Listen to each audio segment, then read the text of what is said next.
Dans cette partie, nous allons introduire le langage JavaScript qui permet de manipuler le document HTML. Création ou repositionnement d'éléments de structure, modification du contenu et du style d'un élément, etc.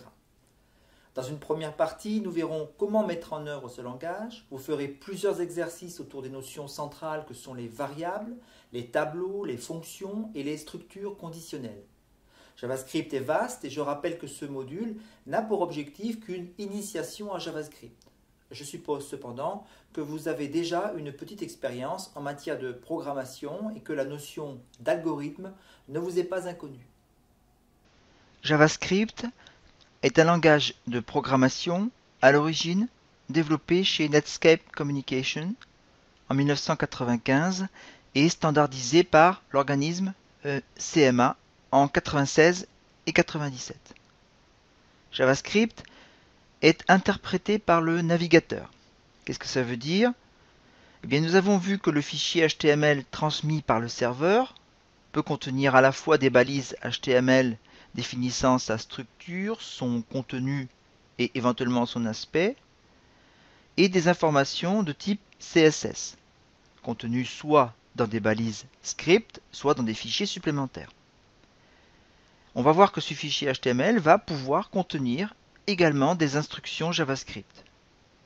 Le navigateur va traiter toutes ces informations dans un certain ordre et exécuter les instructions JavaScript qui, on va le voir, sont de nature à compléter et modifier la structure, le contenu et l'aspect de la page affichée. JavaScript est extrêmement facile à apprendre si on se cantonne à de la programmation basique. Mais pour les développeurs avancés, sachez qu'il fonctionne également comme un langage orienté objet, mais cet aspect ne sera pas abordé ici. Comment fonctionne JavaScript?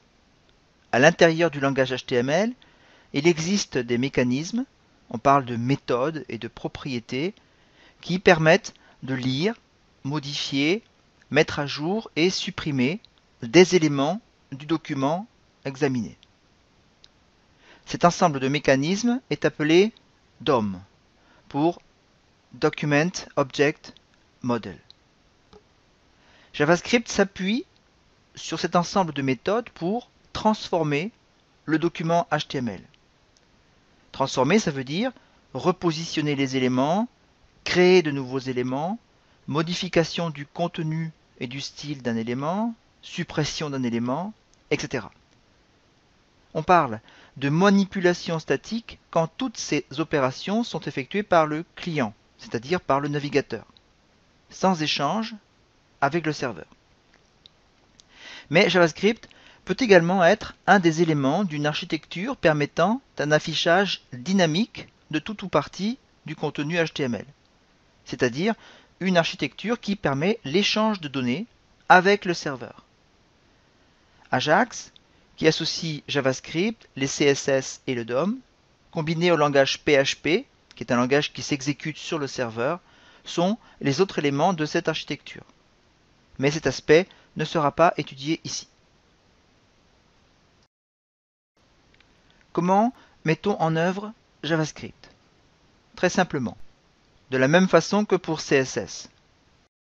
Soit au sein même de la page HTML, à l'aide d'une balise script contenant le code à exécuter, soit en définissant un fichier extérieur contenant ce code à exécuter.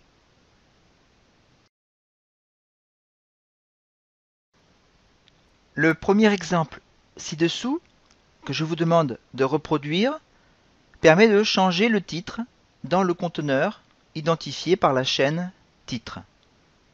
Le code contenu entre les balises script effectue à peu près ceci. Au niveau du document, va chercher l'élément qui s'appelle titre et donne à sa propriété inner.html, qui représente le contenu de cet élément, la valeur nouveau titre. Une petite remarque, on devine que le navigateur ne peut exécuter ce code qu'une fois que le conteneur div ait été créé. Pour vous en convaincre, faites un essai en mettant l'élément div après le code. Nous verrons plus tard comment nous affranchir de ces contraintes. Le deuxième exemple ci-dessous, que je vous demande de reproduire également, permet de changer le titre dans le conteneur identifié par la chaîne titre. Mais ici, le code à exécuter se trouve dans un fichier extérieur appelé code_exercice2.js. Vous trouverez sur le web énormément de tutoriaux sur JavaScript. Plutôt que de reproduire ces tutoriaux et de se lancer dans une leçon exhaustive sur la syntaxe et les instructions JavaScript, je vous propose de découvrir un peu mieux ce langage à travers la création d'un petit jeu, un quiz autour d'une liste de pays. Cependant, avant d'attaquer le développement de ce jeu, je vous propose quelques exercices préparatoires autour des notions centrales que sont les variables, les tableaux, les fonctions et les structures conditionnelles, de type if-else par exemple. La semaine prochaine, nous découvrirons d'autres notions qui nous seront utiles pour développer ce jeu. Les variables. Dans cet exercice, que je vous demande de reproduire et de tester ligne après ligne, le code HTML est réduit à un conteneur vide portant l'identifiant élément. Le code JavaScript effectue les opérations suivantes. Première ligne. On définit une variable appelée variable1. Cette variable est une chaîne de caractères reconnaissable aux guillemets qui l'entourent.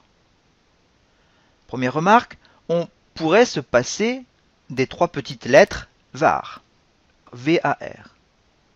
Nous verrons plus loin, quand nous étudierons les fonctions, les implications de ces trois lettres, var. Remarque 2.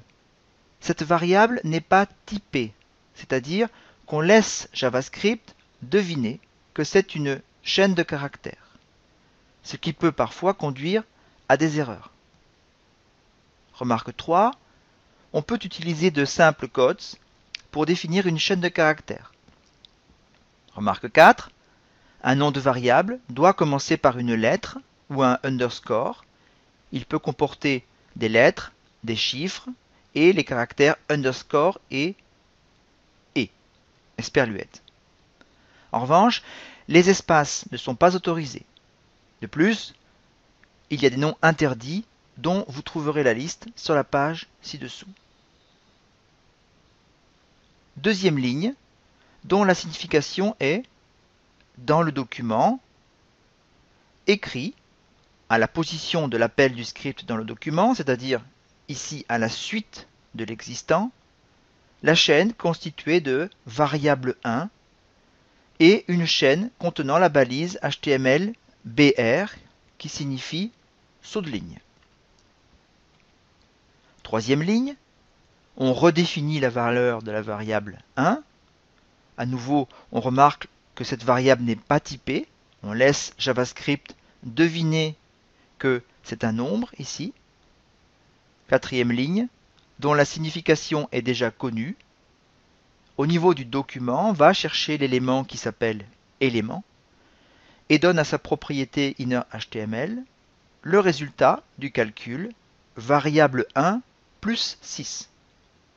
Comme JavaScript a identifié variable 1 comme un nombre, ce résultat vaut 10.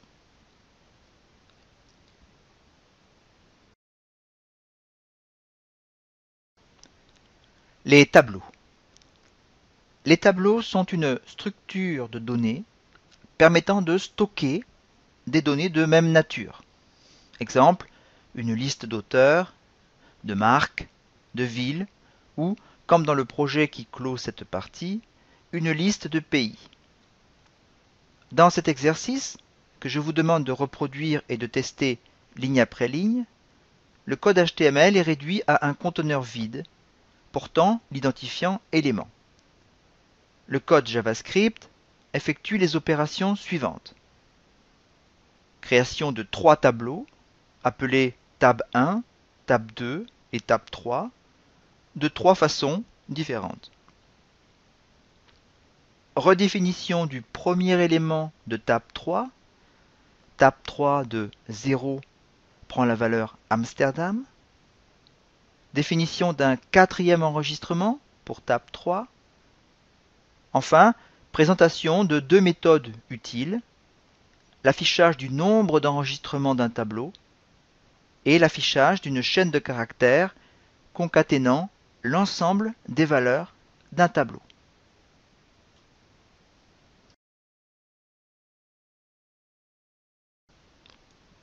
Les fonctions. À quoi servent les fonctions? Généralement, une fonction rassemble une liste d'instructions que l'on souhaite réutiliser plusieurs fois dans un même développement. Par exemple, dans la première partie de l'exercice proposé, la fonction MAJ_A multiplie la valeur courante de la variable a par 3, lui ajoute 4 et met à jour le conteneur élément avec cette nouvelle valeur de a. Remarque 1, il est essentiel que la fonction soit déclarée avant d'être utilisée. Remarque 2, la fonction ne s'exécute que si elle est appelée. Remarque 3, on peut bien évidemment l'appeler plusieurs fois à plusieurs endroits du code. Remarque 4, bien faire attention à la syntaxe, les parenthèses, les accolades, le point-virgule. Dans la deuxième partie de l'exercice proposé, on déclare une fonction possédant deux paramètres, a et b. Que fait la fonction SUMAB? Elle effectue le calcul a plus b et affiche le résultat dans la page. Remarque, si vous transmettez à la fonction SUMAB un paramètre a qui est un tableau, JavaScript ne saura pas le faire. À vous de faire bien attention. Je vous conseille d'afficher la console des erreurs du navigateur pour qu'il affiche les éventuelles erreurs JavaScript qu'il rencontrerait. Autre exemple de fonction, avec la fonction créer nouveau div. Cette fonction crée dans la page web un nouveau conteneur de type div et lui donne comme identifiant la chaîne de caractères passée en paramètres. Remarque 1, le paramètre passé à la fonction documentWrite est une chaîne. Cette chaîne commence par la balise ouvrante div, puis id égale, puis des guillemets. Vient ensuite, entre guillemets, le nom donné à l'identifiant, ce nom qui vient justement d'être passé en paramètre. Remarquez donc bien la façon dont il faut échapper par des backslash les caractères guillemets pour que JavaScript comprenne que ce guillemet fait partie de la chaîne à afficher et qu'il n'est pas le guillemet fermant la chaîne à afficher. Dernier exemple avec une fonction qui calcule la somme des entiers jusqu'à n. Le mot-clé return permet de renvoyer le résultat du traitement. Dans le code JavaScript, l'appel à la fonction somme des n est en quelque sorte remplacé par la valeur calculée. Une remarque, cet exemple nous permet d'illustrer la notion de portée d'une variable. Dans la fonction somme des n, la variable n, grand N, est définie par le mot-clé var. Ceci a pour conséquence que cette variable grand N sera connue seulement à l'intérieur de la fonction. Ainsi, la dernière ligne qui demande l'affichage de grand N dans le code présenté conduit à une erreur. Refaites l'exercice en enlevant le mot-clé var devant grand N. Grand N devient alors connu hors de la fonction. Revenons sur la variable grand A définie plus haut sans le mot-clé var. On dit que sa déclaration est implicite. Sa portée, c'est-à-dire l'espace dans le code où elle sera connue, est étendue à l'ensemble du code JavaScript, y compris n'importe quelle fonction. Vous comprenez qu'il est important de bien connaître la portée de chaque variable. On peut ainsi souhaiter que certaines d'entre elles aient une portée globale à tout le code ou locale, afin d'éviter les interférences qui ne manqueraient pas de se produire si deux variables portaient le même nom.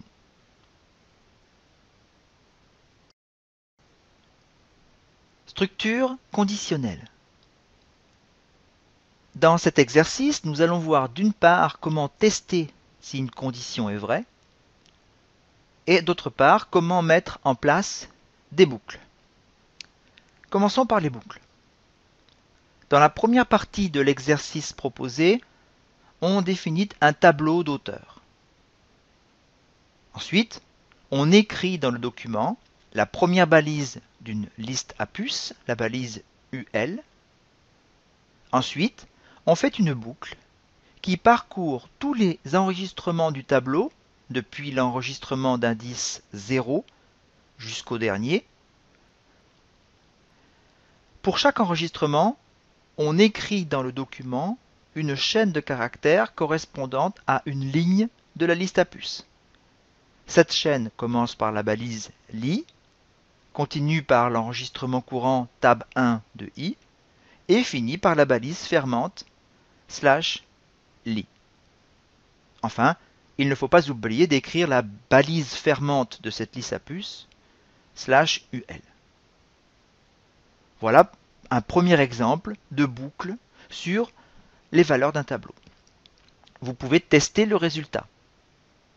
Une petite remarque, dans l'exercice qui va suivre tout à l'heure, vous aurez l'occasion de créer une liste déroulante à partir d'un tableau. Dans la seconde partie, on introduit une condition de type if-else. Ainsi, à l'intérieur de la boucle, c'est-à-dire pour chaque valeur du tableau, on effectue le test suivant. Si la longueur de la chaîne de caractères tab de i est inférieure ou égale à 7, et si le premier caractère de la chaîne tab de i est différent de la lettre P, alors on affiche cette ligne. Sinon, on affiche une ligne avec un simple tiret. Au passage, nous venons de découvrir deux méthodes utiles concernant les chaînes de caractères. Leur longueur, length, et la méthode char@, qui permet de connaître le caractère situé à une position donnée. Vous trouverez facilement sur Internet ou dans le lien ci-dessous comment tester une égalité et comment tester l'opérateur logique OU. Je vous propose à présent de suivre la leçon suivante qui vous permettra de découvrir des outils associés aux principaux navigateurs et qui vont grandement vous faciliter les tâches de programmation. A tout de suite!